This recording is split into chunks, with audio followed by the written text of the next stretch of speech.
Boa noite, sejam bem-vindos mais uma vez, um bom sábado a todos. É um prazer enorme, né, estar aqui com vocês. Realmente é uma satisfação porque poderíamos estar fazendo aí outras coisas, mas separamos um tempo no início do sábado, né, nas primeiras horas do sábado, para estarmos junto com Deus, né? Tanto vocês que nos acompanham aqui na sala Zoom, quanto vocês que nos acompanham pelo YouTube, provavelmente estão com suas lutas, suas dificuldades, né? Semana foi atribulada, mas a sua melhor decisão foi essa, de estar com Cristo neste momento, buscando a Deus, buscando mais luz sobre os últimos acontecimentos da história deste mundo. Então, Deus te abençoe ricamente pela sua decisão. E eu quero fazer um convite para que você se inscreva no nosso canal do YouTube, curta esse vídeo, compartilhe, convide mais pessoas para que estejam junto conosco estudando este livrinho aqui, ó, Eventos Finais de Ellen G. White, certo? Então, todas as sextas-feiras, entre as 19 e 19h30, a gente inicia, então, o nosso estudo. É um estudo breve, né? Nosso objetivo não é tratar exaustivamente de cada citação do capítulo, de cada informação do capítulo, mas dar uma visão geral. E incentivar cada um, então, que faça a sua própria leitura aí durante a semana. Eu quero lembrar também que este trimestre estamos estudando um tema incrível, que tem tudo a ver com este livrinho aqui, é o tema O Grande Conflito. Estamos estudando na escola sabatina. Você que não é adventista, se quiser ter acesso a esse conteúdo, nós podemos enviar para você também os textos bíblicos, enfim. Eu tenho feito um resuminho, né, com o título da lição da semana e as perguntas e os textos bíblicos, para que você se beneficie também. Você que não é adventista, que não tem acesso à lição da escola sabatina, certamente vai ser muito útil a você, a sua igreja. Então, fica esse convite, tá certo? Se você quiser entrar em contato conosco, mande um e-mail. O nosso e-mail está aqui na descrição do vídeo. Informe o seu número de WhatsApp com o DDD, obviamente, para que possamos, então, te incluir no nosso grupo, o grupo do projeto Upomone, certo? Eu quero aqui relatar uma bênção, né, que veio esta semana. Nós batemos a marca aí dos 500 inscritos no nosso canal, né, e até ultrapassamos já um pouquinho. Estamos aí com 514 inscritos. Então, já é um grupo, né, importante, né, um número ali importante para a honra e a glória do nosso Deus. Então, nossa família está aumentando aí gradualmente. E o nosso objetivo é que essa mensagem chegue cada vez a mais pessoas. Bem, como sempre fazemos antes da nossa recapitulação, vamos elevar a Deus uma prece. Senhor nosso Deus, graças te damos pelo dom da vida, pela oportunidade de estarmos aqui reunidos, vivemos circunstâncias bem variadas, alguns de nossos irmãos estão enlutados. Nós lhe rogamos, Senhor, que o teu Santo Espírito traga o consolo, traga a paz a esses nossos irmãos. Sabemos que o drama deste mundo muito em breve irá afindar. Então, queremos nos preparar e é por isso que estamos reunidos. Que o teu Santo Espírito, ó Pai, nos santifique na verdade. Tudo isso nós lhe rogamos em nome de Jesus. Amém. Muito bem, irmãos. Estamos aí no capítulo 3 do livro Eventos Finais. O livro vem com uma pergunta, né? Uma pergunta que os discípulos fizeram a Jesus um pouco antes da morte de Cristo, né? Na semana passada a gente estava aí lembrando esse evento, né? A Paixão de Cristo, ali na Semana do Calvário. E um pouco antes da morte de Cristo, os discípulos perguntaram para o mestre, né? Quando sucederão estas coisas? Uma pergunta que foi feita, e é essa pergunta do capítulo 3 aí do livro Eventos Finais, né? A pergunta foi aproveitada aí. Jesus faz ali um discurso, um sermão profético. Recomendamos a todos que estudem esse capítulo, né? É muito provável que você que está nos ouvindo já tenha lido, mas além de ler, né, nós recomendamos um estudo mesmo, né? Um estudo ali em detalhes, se você puder buscar uma concordância bíblica, Se você puder contar com um comentário bíblico, enfim. Então, que estude a fundo esse capítulo 24 do livro de Mateus, do Evangelho de Mateus, porque os acontecimentos que ali são descritos apontam para o tempo do fim. Sabemos que também alguns fatos, né, alguns detalhes ali apresentados por Jesus apontavam para a destruição de Jerusalém no ano 70 depois de Cristo. Os discípulos lançam a pergunta a Jesus e Jesus mistura ali informações tanto sobre a destruição de Jerusalém no ano 70, né, pelas legiões romanas, quanto a sinais relativos ao fim dos tempos, né?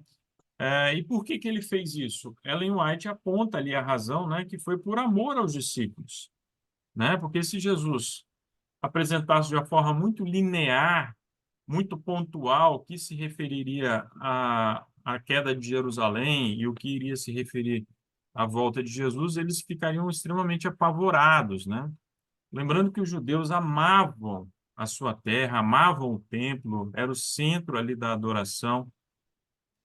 O templo, meus irmãos, da época de Cristo, era um templo que estava ainda em obras, né? Não sei se vocês têm essa dimensão, chamado Terceiro Templo. O primeiro templo foi aquele lá de Salomão, né? Dedicado por Salomão, construído no reinado de Salomão e dedicado ali por ele. Esse templo foi destruído durante a invasão babilônica, né? Na época de Nabucodonosor, quando Daniel e os amigos foram levados para o cativeiro.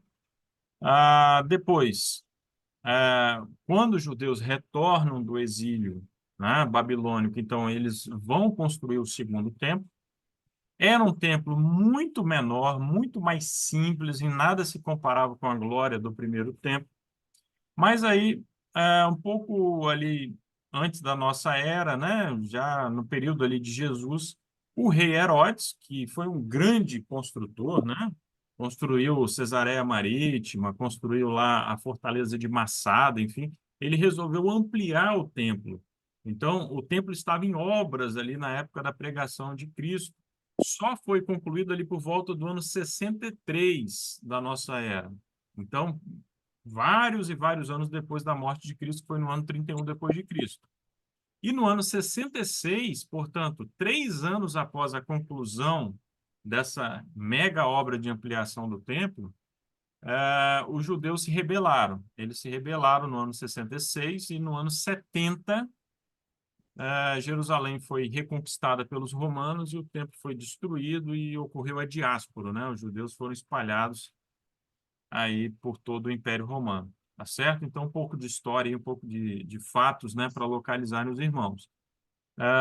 Bem, é, Ellen White vai destacar muito nesse capítulo aí, né, que é uma compilação, vai destacar bastante a importância de não marcarmos datas relativas aí à volta de Jesus, né? Não cabe a nós especular, né, sugerir datas acerca da volta de Cristo, tá? Porque isso não foi revelado ao homem, né?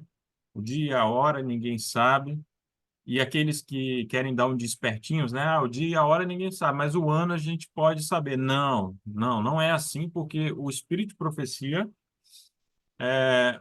traz luz sobre isso, reforça bastante que após o ano de 1844 as profecias não apontam mais para nenhuma data, certo? Então, não temos uma data sobre o fechamento da porta da graça, não temos uma data sobre quando virão as 7 últimas pragas, não temos uma data sobre a volta de Cristo, tá certo? E a nossa atitude tem que ser uma atitude de santificação, de preparo, uma atitude zelosa, né? Devemos estar preparados se Cristo voltasse hoje, porque não sabemos o tempo da nossa vida, né? Mas não devemos ficar anunciando datas, ok? Aqueles que ficam muito preocupados com datas e muitas vezes até marcando datas aí para a volta de Cristo, acabam trazendo opróbrio, né? Ou seja, trazem vergonha para a causa do Evangelho. Por quê? Marcam uma data, aquela data passa, Jesus não volta naquela data, e os ímpios, os infiéis ali vão ficar zombando, vão ficar descredibilizando o evangelho por causa de alguns poucos aí que ficam especulando datas, certo? Então, não deve haver dúvida alguma acerca disso, certo? Bem, nós sabemos que a nossa igreja, só um parênteses, né? A Igreja Adventista do Sétimo Dia nunca marcou datas para a volta de Cristo, certo? Se tem algum membro aí, alguma pessoa fazendo isso, ela não fala pela igreja, né? Nunca teve um voto, a igreja em assembleia nunca definiu nenhuma data para a volta de Jesus. O movimento milerita, né, que é anterior à organização da Igreja Adventista do Sétimo Dia, que fixou a data de 1844 para a volta de Cristo. Mas naquela época não existia igreja adventista, eram batistas, eram metodistas, eram pessoas de várias denominações que, com base nos estudos de Guilherme Miller, chegaram à conclusão de que Jesus voltaria em 1844. Na verdade, Jesus começou uma nova fase do ministério dele no Santuário Celestial em 1844, certo? Então, que isso fique muito claro. E a nossa igreja sempre foi totalmente contrária a qualquer tipo de marcação de datas aí para a volta de Jesus, né? Justamente porque isso promove a descrença.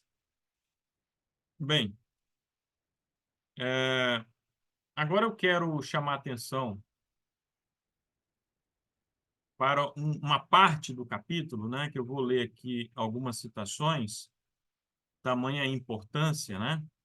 Que embora a irmã White não tenha marcado datas para a volta de Cristo, ela acreditava, assim como os pioneiros da nossa igreja, que Cristo voltaria nos dias deles, certo? Que Cristo não iria voltar no futuro muito distante, não, né? E uma passagem famosa aí dos escritos dela, que inclusive alguns críticos usam isso para tentar atacá-la, né? É essa daqui.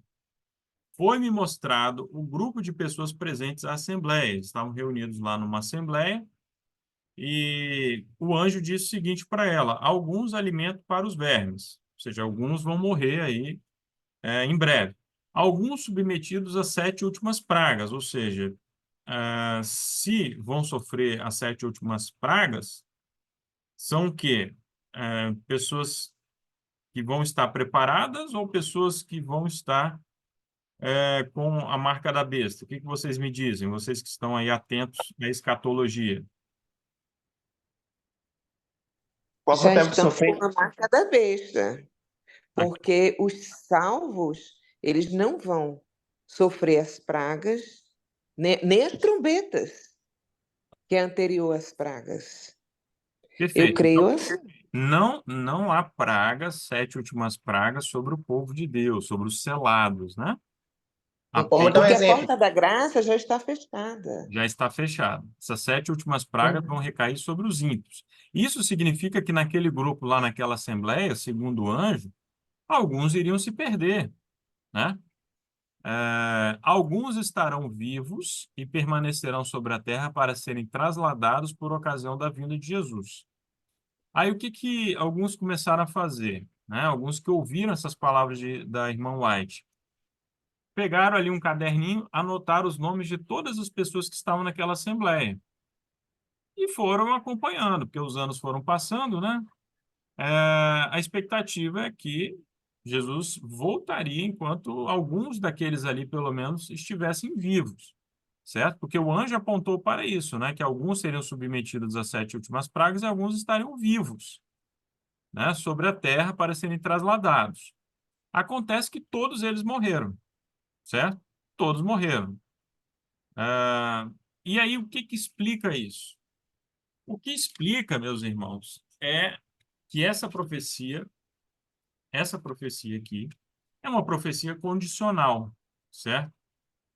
Ellen White fala, inclusive nessa mesma sessão aqui, um pouquinho mais adiante, sobre as razões da aparente demora de Jesus. Por que que Jesus ainda não voltou? Aliás, existe até um livrinho, tá, do Herbert Douglas, Por que Jesus ainda não voltou. E Ellen White sintetiza isso numa citação que eu estava ali lendo no nosso culto aqui do pôr do sol, que é essa daqui, ó.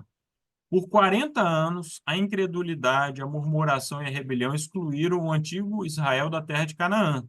Nunca foi plano de Deus que Israel, lá na época de Moisés, do Êxodo, que eles ficassem vagueando durante 40 anos pelo deserto, né? Mas foi o quê? Incredulidade, murmuração e rebelião. Eles ficaram fora durante 40 anos. E daquela geração, só Josué e Caleb que entraram na terra prometida. Aí ela diz: os mesmos pecados têm retardado a entrada do Israel moderno na Canaã celestial. Certo? É a incredulidade, incrédulos, mundanidade, falta de consagração e contenda entre o professo povo de Deus que nos tem detido neste mundo de pecado e dor por tantos anos. Certo? Olha, meus irmãos, são pecados, são problemas muito graves, né? Quando Jesus diz: quando porventura vier o homem, achará fé na terra? Aqui está, ó, a incredulidade entre o povo de Deus, certo? Entre o povo de Deus. Mundanidade, né?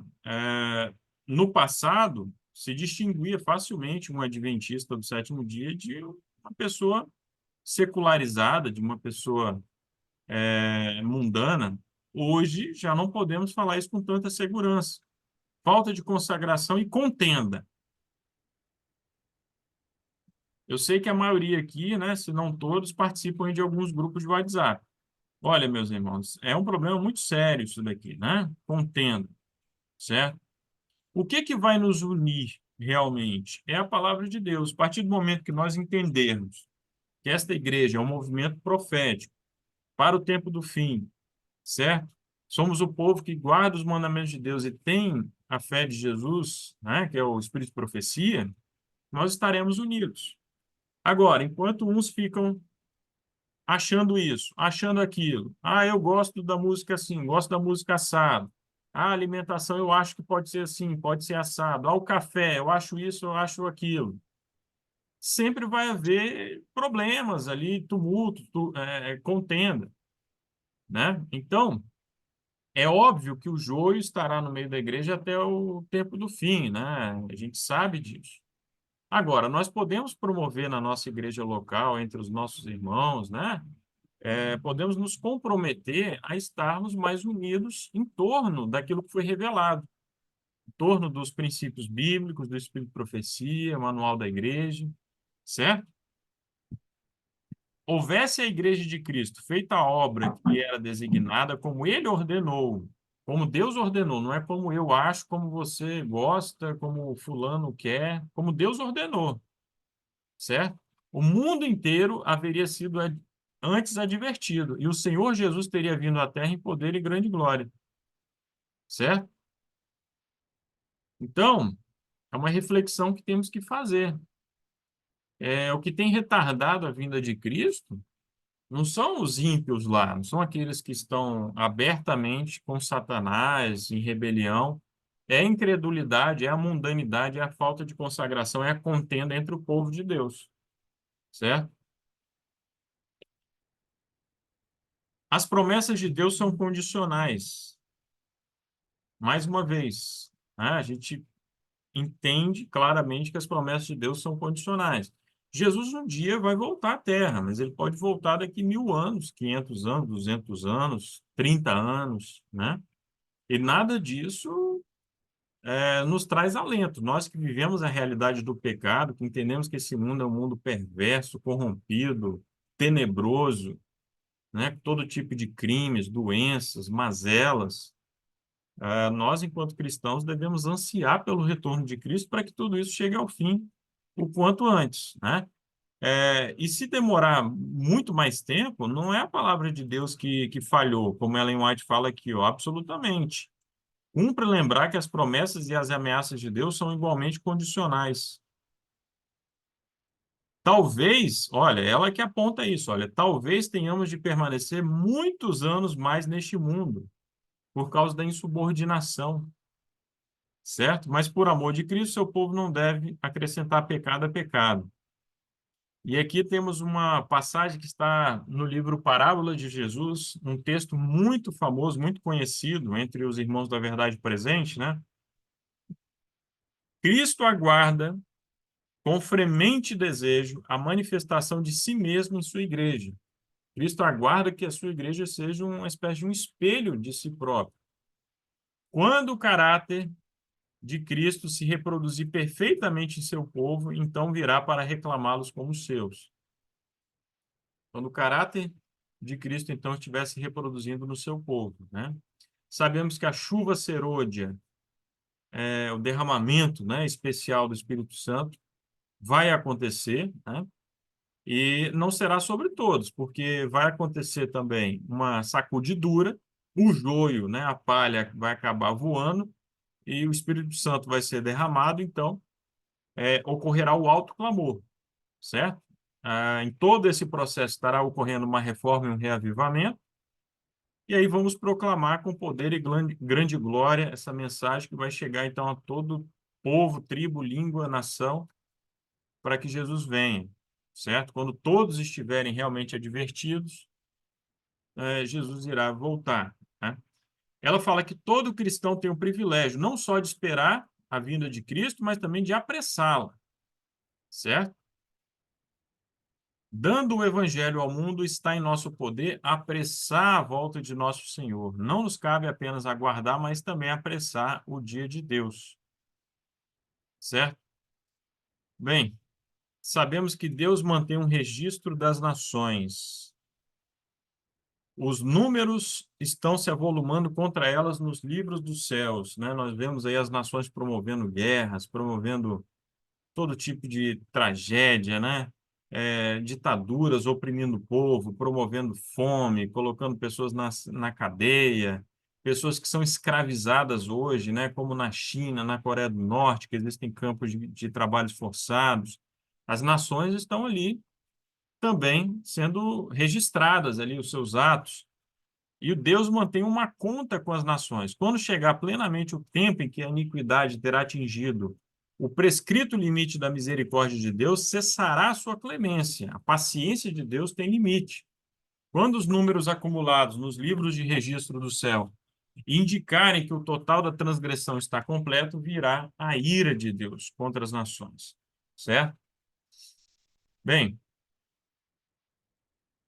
tempo virá em que suas fraudes, as fraudes, né, das nações, dos governos, aí para sermos mais específicos, né, insolências, os homens atingirão um ponto em que o Senhor não permitirá que transponham e aprenderão que há um limite para a longanimidade de Jeová, certo? Sabemos que a graça ali já está quase no limite, a medida de iniquidade está quase cheia, né? E muito em breve virá o grande dia da ira do Senhor contra as nações, contra os ímpios, certo? Ellen White termina aqui contando a história, um relato de um irmão que queria saber ali um prazo ali de mais ou menos quantos anos Jesus voltaria, e Ellen White questiona para ele, né, qual seria a utilidade disso daí. E ela fala, olha, vamos supor que Jesus só fosse voltar daqui várias décadas, por exemplo, isso ia mudar algo para você? Ele fala, olha, sim, né? Iria mudar, né? Quem sabe eu não iria estar tão preocupado, me preparando assim de uma forma tão firme, né? Tão intensa ali para a volta de Jesus. Então isso revela um problema muito sério, um problema muito espiritual muito sério, porque se amamos a Cristo de verdade, a nossa vida será uma vida de santificação, não importa se ele vai voltar mês que vem, daqui um ano, 2 anos, 20 anos, certo? Isso aí é totalmente indiferente para nós. A nossa fidelidade, a nossa lealdade a Deus não deve estar jamais atrelada a esse tipo de questão. Assim como os amigos lá de Daniel, perante a fornalha ardente, responderam a Nabucodonosor, olha, o Deus a quem servimos poderá nos livrar, mas se ele também não quiser nos livrar, saiba, ó Deus, que nós não iremos prostrar perante a sua estátua. Então, esse tipo de fé que Deus requer de nós. Lembra lá dos heróis da fé, em Hebreus 11, né? Todos eles morreram o quê? Aguardando o cumprimento da promessa, né? Abraão não viu a sua descendência se tornar uma grande nação. Jacó não viu, enfim. Então, é esse tipo de fé que Deus espera de nós. Que o Senhor, de dia e de noite, não dê descanso aos que agora são descuidados e na causa e obra de Deus. O fim está próximo. Isto é o que Jesus quer que mantenhamos sempre diante de nós. Quando, com os remidos, estivermos em pé sobre o mar de vidro, com harpas de ouro e coroas de glória, tendo à nossa frente a imensurável eternidade, então veremos como foi curto o período de provação e espera, certo? Quando tivermos na eternidade, tudo isso aqui vai parecer um simples sopro, né? Então, por isso que vale a pena perseverar. Embora a vinda de Cristo pareça tardia, sabemos que ele não retarda a sua promessa, certo? Ele é misericordioso e hoje nós temos a oportunidade de nos rendermos a ele, de nos prepararmos, anunciarmos essa segunda vinda gloriosa e apressarmos a segunda vinda de Cristo. Que Deus nos abençoe. Alguém gostaria de fazer algum comentário, alguma observação?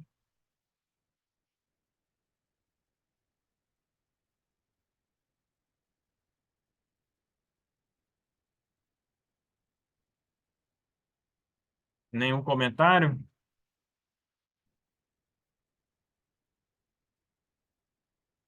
Olha, irmãos, pode falar, Daniel. Daniel abriu o microfone, pode falar. Irmão, sinceramente, todas as profecias que estão descritas em Apocalipse, Mateus 24, está se cumprindo. Nós não temos nenhum direito de marcar datas. Tem uma parte da história que teve outras pessoas que tentou marcar datas, mas nunca deu certo. Porque a última marcação de datas foi no dia 22 de outubro de 1854. Porém, nos estudos que Guilherme Miller, antes dessa marcação dessa data desse ano, foi no ano de 1843. Aí ele voltou a estudar, a revisar, porque através de um irmão que foi falar numa reunião, que está assim num culto, que está até no filme Como Tudo Começou, da igreja. Aí, depois desse estudo, ele marcou a data do dia 22 de outubro de 1854. Porém, ele teve uma confusão. Como assim? Ele pensava que o santuário era na terra, mas na realidade, o santuário é o celestial. Ou seja, naquela data, Jesus não ia voltar. E sim, ia mudar do santo para o santíssimo. Perfeito. É isso aí. Então, que mantenhamos essa mesma esperança, né, dos pioneiros ali da Igreja Adventista. Irmã Ana, pode falar. Irmã Ana? Bem, ó, Eita, eu demorei aqui a abrir o microfone. É, eu acho interessante que, apesar de Ellen White ela ter falado naquela assembleia, não é? Que alguns seriam alimentos para vermes, outros as últimas pragas, enfim, e que outros permaneceriam vivos. Então, esse relato está aqui, não é? Eu acho que de uma assembleia que foi nos idos de 1850. Ela deve ter presenciado a morte de alguns daqueles membros, porque ela morreu já com 86 anos, em 1915. E, assim, ela não escreveu nada a respeito, né, de que isso não tinha se cumprido. Eu não me lembro de ter lido nada dela fazendo algum comentário a respeito desse pronunciamento dela. Esse é um ponto, né? O outro, que eu também assim penso, Jesus, a primeira vinda dele foi na plenitude dos tempos. E a segunda vinda dele também será na plenitude dos tempos. Eu penso que Deus, ele tem uma agenda, ele sabe a hora, né? Mas nós temos que estar preparados hoje, porque a gente pode morrer hoje. Mas, assim, eu fico muito. Sempre eu fico me questionando muito com essa questão de a gente apressar a volta de Jesus. Olha, quando o Espírito Santo for derramado, a chuva serôdia cair, esse evangelho vai ser pregado de uma forma estrondosa, muito maior do que em Pentecostes. Então, assim, se for depender da gente, dos cristãos, da igreja, Jesus não volta nunca. Então, por isso que vai ser derramada a chuva serôdia. Por isso que vai finalizar essa obra é o próprio Deus. Eu sempre tenho esses questionamentos, né? Quando eu leio essas passagens, quando eu vejo algumas pessoas falando isso, que temos que apressar. Pelo, Deus, ele tem a agenda dele. e pelo que eu entendo, irmã, pelo que eu interpretei, né, inclusive desse capítulo do livro Eventos Finais, que a nossa parte principal é buscar a consagração, né? Buscar uma vida de santificação, nos rendermos, né, realmente ao poder transformador do Espírito Santo. E aí nós seremos instrumentos dele, né, nessa grande obra aí do alto clamor, né? E aí ele vai abrir as portas, aí os livros que estamos distribuindo, o Grande Conflito, vão brilhar nas estantes das pessoas, vai haver uma sede pelo Evangelho, enfim, coisas extraordinárias irão acontecer nessa pregação aí final, né? E a nossa parte é justamente buscar a consagração, rendermos aí o nosso eu, né? Nós temos que morrer para o nosso eu, para afastar toda a mundanidade, incredulidade, como ela menciona, né? Contenda, e nos unirmos em torno aí da verdade presente, certo? Então, eu penso que é por aí. Pois bem, Sim, eu também. muito bem. Mais algum comentário, irmãos? Bem, é sempre muito maravilhoso, né? Falar da volta de Jesus, certo? É incrível, né? E nós não podemos perder isso de vista em nenhum momento. Eu lembro na infância que eu ouvia, assistia pregações sobre a volta de Jesus. Quando vinha um entardecer, morava numa casa alta, né? Que dava para ver no horizonte o entardecer. Eu perguntava, né, aos meus pais, eu me lembro nitidamente disso. Eu era bem pequeno, bem criancinha. E eu perguntava se, porventura, seria naquele dia que Jesus iria voltar, né? Se Jesus iria voltar naquele dia. Então, o tempo vai passando e aí vamos crescendo, às vezes tendo outras prioridades e vamos perdendo um pouco isso de vista, né? E começamos a fazer planos de 10, 20 anos, né? Mas que o nosso plano maior seja pregar o evangelho, né? Pregar essa última verdade presente. Muito bem, irmãos. Vamos fazer então uma oração. Que Deus, então, nos abençoe, que tenhamos aí um excelente sábado. Lembrando também, irmãos, um detalhe que eu me esqueci de falar no início. Eu enfatizei a lição, né, da Escola Sabatina. Para cada semana, ao longo desse trimestre, a lição está indicando pelo menos um capítulo do livro Grande Conflito, que vai casar com o tema da lição. Então, essa primeira semana foram os capítulos 29 e 30. Nós já temos uma série aqui no nosso canal do livro Grande Conflito. Então, recomendo a todos que façam também essa leitura, né? Graças a Deus eu consegui fazer, né, no caso, a releitura, né, desses capítulos essa semana foi uma bênção. Recomendo muito a todos, certo?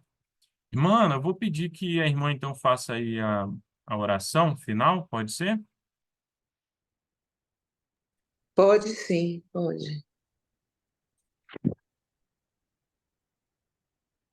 Querido Pai que estás no céu, muito obrigada, Senhor, por mais um santo sábado. Louvado seja o teu santo nome por ter criado este dia para o nosso descanso e para estarmos em mais comunhão contigo, Senhor. Oh, meu Deus, nós te pedimos que o Senhor derrame o Espírito Santo sobre as nossas vidas, sobre a nossa casa, a nossa família.